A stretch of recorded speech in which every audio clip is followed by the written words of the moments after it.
So yo, good morning guys, good morning. Another day, another vlog. Andito na naman tayo sa sasakyan natin kay Buddy, ano. So, papunta tayo ngayon ng Balintawak. Balintawak, Caloocan. Nakasama na ba ito, Caloocan? Magpapa-PMS tayo kay Buddy. So, Schedule ng PMS ngayon ni Buddy.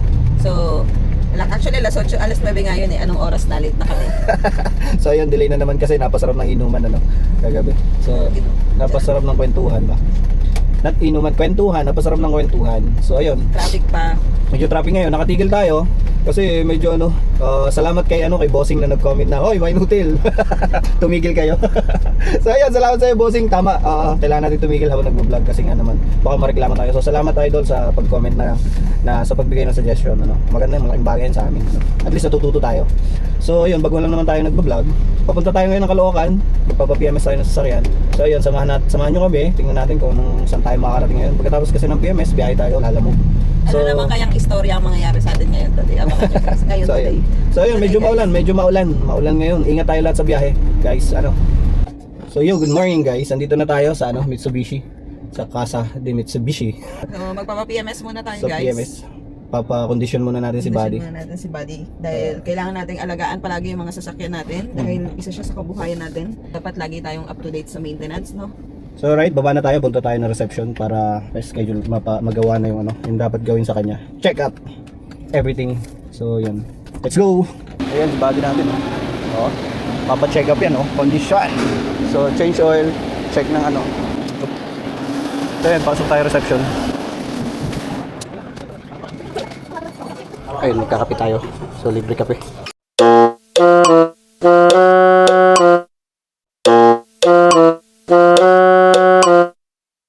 So ayun na guys, si Buddy nakahang si Buddy. So yun, dito tayo DCP. Nakahang si Buddy. So ayan, lalabas na tayo, kakain muna tayo. Habang hinihintay na si Buddy nakahang PMS. So ayun guys, dahil na schedule ng PMS natin ngayon, nandito tayo sa Balintawak. At syempre, habang mag-aantay, nandito ako sa aming favorite restaurant, ang Eshhada. Eshhada guys, pag mga mahilig kayo sa Arabic food, masarap yung Arabic food, authentic talaga. Kasi yung may-ari nito is nag-work sa Saudi. Try nyo rin guys. Order tayo. Ayun nga guys, andito na yung pagkain namin, napakasarap ganda ng serving, diba? Napaka-authentic Yan, chutney, yogurt, meron siyang mayonnaise, kabsa, yun yung kabsa guys. So may veggies, ayan, at saka number 1 biryani. So 2 piece na yun, napakarami ng servings. So napaka-authentic na lugar, diba? Si Madam Sara, So ayan, si Madam Sara, diba? Kaya paborito niya dito kasi napaka-authentic na lugar, parang nasa Saudi. So ayan. Nakapakakalan mo guys, mahal dito, hindi. Alam niyo bang 149 lang to? 139 and 149 pesos. So, try nyo rin guys. So yun na nga, kain na tayo. Sarap, authentic biryani and kabsa.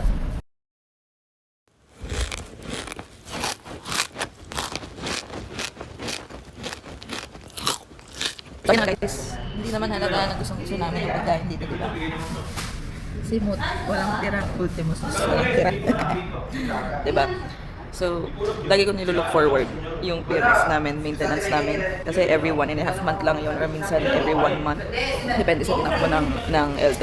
Kasi nga, alam ko na every time na nagpi-PMS kami, kakain kami dito. Ito lang yung time na kumakain kami dito. And yeah, ay, sobrang sarap talaga dito. Sa mga mahilig sa Arabic food, syempre iba naman tayo ng taste buds. And dahil na matagal kami sa Dubai dati, na iba na yung taste buds namin.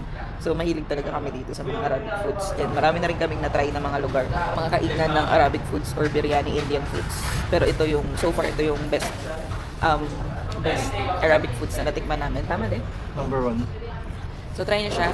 Eshhada, dito lang yun sa may EDSA corner, Olivero Street, Balintawak, Quezon City. Mababait pati yung mga staff dito. Ayan. Tapos ito, meron silang ganito space para magmukhang authentic Arabic. Try nyo guys. Ano, busog ka na? So, Sarap? number 1. Babalik na kami sa sasakyan kasi baka tapos na siyang APMS. So, let's go na daddy. Kaya mo tumayo? Sarap. Let's go. So yo guys, tapos na si Buddy Ayan na. So condition na ulit yan. Tapos na tayo. Inayos na lang yung papel para makalabas na tayo dito. DCT, Mitsubishi So good. Goods na rin si Buddy.